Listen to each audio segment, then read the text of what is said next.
And people ask me this kind of stuff all the time. Yeah. Like, what do I do? How do I sleep better? How do I stop stressing? And usually I find that people are not serious, meaning they want an answer, but they don't want to do the work. Right. Yeah.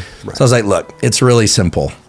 Can you not eat until 2 p.m.? I was like, yeah, I'm not hungry in the morning. I'm like, great, drink coffee, drink water, and in the morning, get up and just get on, either run or get on some exercise bike and just pedal like someone's chasing you with a syringe full of poison.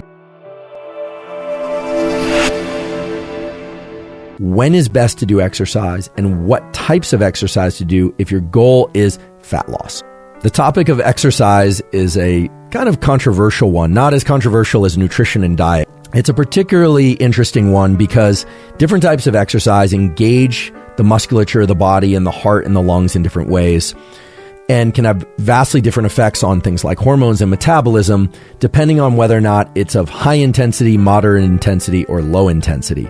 So rather than think about weight training versus cardiovascular exercise, I think the most simple way, the most fluid way to have this conversation about exercise and fat loss is in terms of 3 general types of training. Whether or not it's done with weights or body weight doesn't really matter.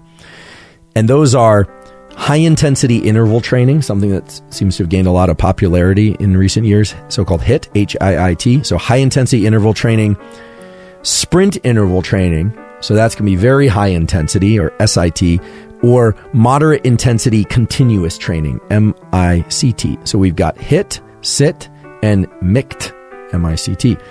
And we can get a little bit more precise if you'd like. I'm not somebody who measures my VO2 max or anything while I exercise. I generally know whether or not I'm doing something I could continue for a very long time or whether or not I'm doing something that I realize is going to be of short duration, high intensity. But if you'd like to map this to VO2 max, SIT, this sprint interval training, was defined as all out, greater than 100% of VO2 max bursts of activity that last 8 to 30 seconds, interspersed with less intense recovery periods. So this would be sprinting downfield for 8 to 30 seconds, then maybe walking back for about a minute or two, and then sprinting again and then continuing. So that would be SIT. HIIT, H-I-I-T, it's defined as submaximal, so 80 to 100% of VO2 max bursts of activity that last 60 to 240 seconds, interspersed with less intense recovery periods.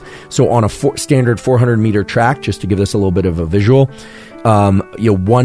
a 4-minute mile would be fantastic for most people, although people run faster than that, of course. So that's 4 60-second laps, but that's back to back to back. 60 seconds would be about one revolution around the track, maybe 90 seconds, depending on how fast one is running.